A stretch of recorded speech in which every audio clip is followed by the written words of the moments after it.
미국과 나토가 한국에 대규모 군사를 배치해 중국에 대한 공격을 시작할 수 있다는 폭탄 발표를 하자 중국 전역이 발칵 뒤집혀 버렸습니다. 중국이 아무리 군사력 순위 세계 2위, 라지만 세계 1위인 미국과 최강 연합군인 나토, 혹은 여기에 최첨단 무기기술력 최강자인 한국이 힘을 합쳐 한국 사회의 대규모 군사 및 최첨단 무기를 배치해 중국을 공격할 수 있다는 것입니다. 한국과 미국이 나토 회의에 참석하던 중 나온 폭탄 발표로 중국은 더욱 더 충격을 받고 있는데요. 지금부터의 놀라운 내용 최고 수익률에서 단독으로 여러분들에게 전해드리겠습니다. 한국을 향해 경고만 하던 중국이 이제 실질적인 위협을 가하기 시작했습니다.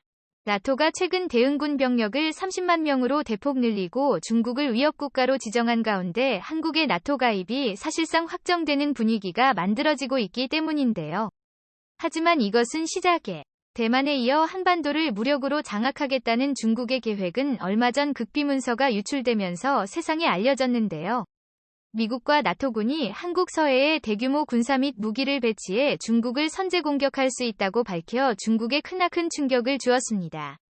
미국은 한국의 나나 주장 삼각주 광둥성 중부를 흐르는 주강 하류 지역에 기뢰 매소를 추진할 수 있다고 밝혔습니다. 미국 해군사령관 빅터 듀나우는 이달 미 해군연구소 홈페이지에 올린 글에서 이런 제안을 하며 이는 미군 인도 태평양 사령부가 중국이 협상에 임하도록 압박할 수 있는 효과적인 카드라며 중국 해군은 대응 방법이 제한적이고 주로 항구나 해안 근처의 지뢰에 대응하는 데 집중해왔다. 이어서 듀나우 사령관은 미국에 유리한 쪽으로 중국을 외교적 협상으로 이끄는 방법을 찾는 것이 목표이며 공격적인 기뢰전이 이를 달성하는 데 도움이 될 수 있다고 설명했습니다. 그러면서 미국은 비용 요율적인 기뢰전에 투자함으로써 중국에 더 잘 대응하기 위한 고급 전투의 역량을 갖추는 동안 중국의 해상 통제를 억제하는 시간을 벌 수 있다고 덧붙였습니다. 대한민국 서해에 기지를 설치 소식이 전해지자 중국은 발칵 뒤집혔습니다.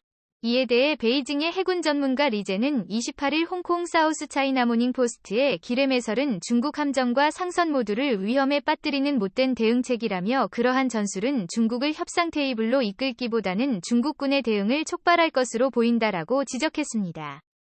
그는 중국 해군은 미군 선박들이 지나다니는 수로에 기뢰를 매설해 보복 조처를 취할 수 있다라며 의협을 했습니다.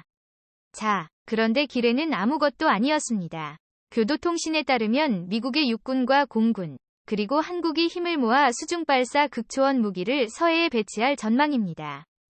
미국 해군은 이르면 2021년부터 EVPM의 육군과 공동으로 개발 중인 공용 극초음속 활공체 C의 지위에 베커먼 하이퍼클라이드 바디라고 하는데 이 C의 치대비를 탑재할 예정이고 이를 한반도 서해에 실전 배치할 수 있다고 전문가들은 전했습니다.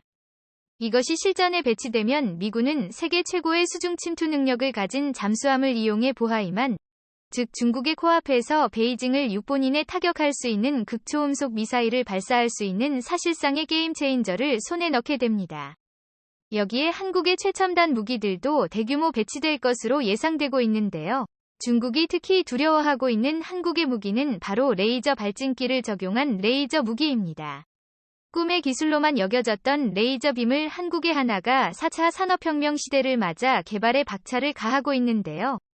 이 레이저 빔은 눈에 보이지 않고 소음도 없으며 별도의 탄이 없어도 전기만 공급되면 저비용으로 운용이 가능합니다. 한국은 이미 레이저 요격 장치 등 이동 중인 목표물을 지속 조준 및 발사하는 기술을 보유하고 있는데요. 여기에 최첨단 기술들을 대거 적용해 신개념 무기를 만들고 있다는 것입니다.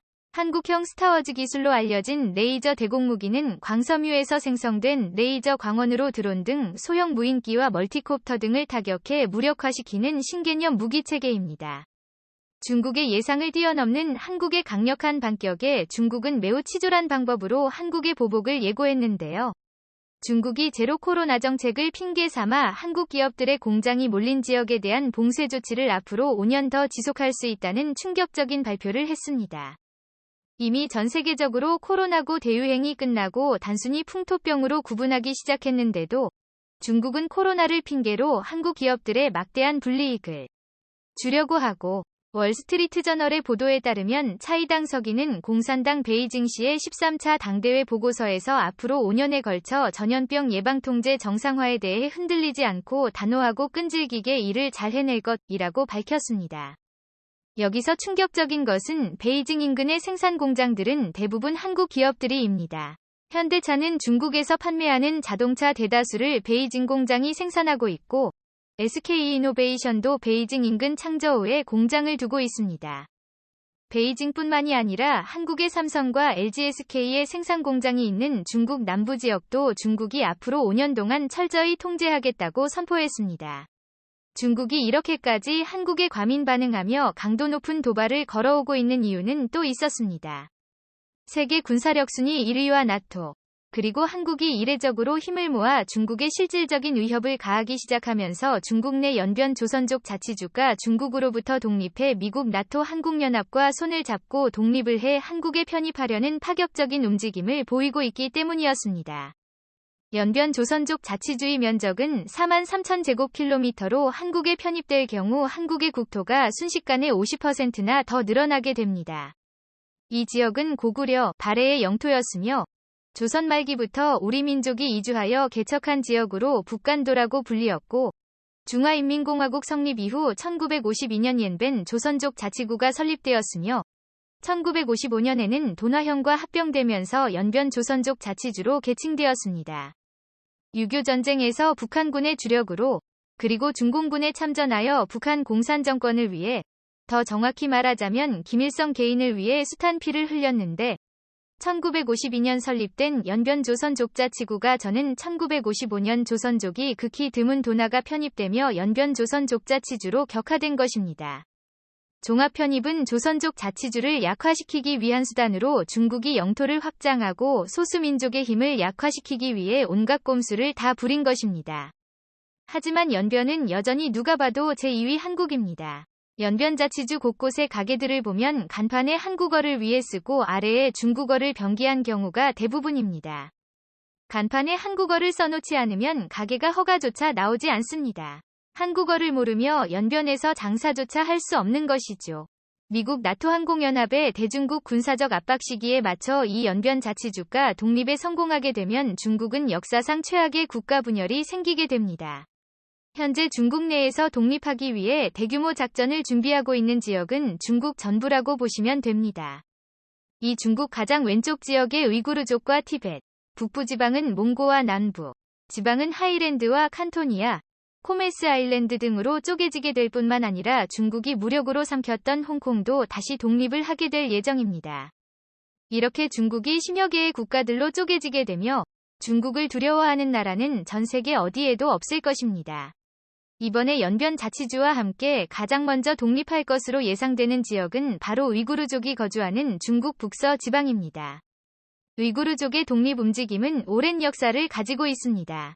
중국의 주류인 한족과 다른 아랍인 외모를 하고 있는 우이구르족은 종교, 문화, 언어 등 모든 면에서 일반적인 중국인과 이질적이며 17만 59년 청나라 지배를 받기 시작한 이래 42차례에 걸쳐 독립운동을 벌였고 1865년에는 봉기로 잠시 독립을 이루기도 했습니다.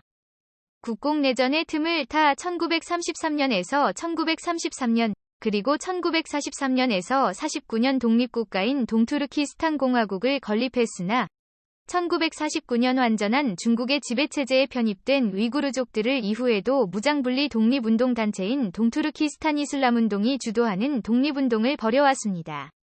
하지만 중국은 우이구르족 모두를 통제하기 위해 대규모 군사를 동원했고 인권 탄압은 물론 수많은 우이구르족의 생명을 앗아갔습니다. 하지만 최근 튀르키예로 나라 이름을 바꾼 터키가 중국의 2인자와 3인자인 리커창 그리고 왕이 외교부장과 접촉했고 독재자인 시진핑 세력이 빠른 속도로 약화되는 한편 시진핑과 사상이 180도 다른 리커창이 정권을 장악하려 하자 우이구르족이 터키의 전폭적인 지지를 등에 업고 독립을 추진하기 시작한 것입니다. 일부 전문가들은 리커청이 시진핑을 몰아내고 정권을 재정비하는 과정에서 시진핑 시대에 중국의 과오를 인정하고 연변 자치주와 우이구르족의 독립을 인정하는 조건으로 나머지 지역을 사수하는 것으로 미국 및 서방국들과의 합의할 수 있다고 주장했습니다. 오늘도 감사합니다. 최고로 멋진 하루 보내.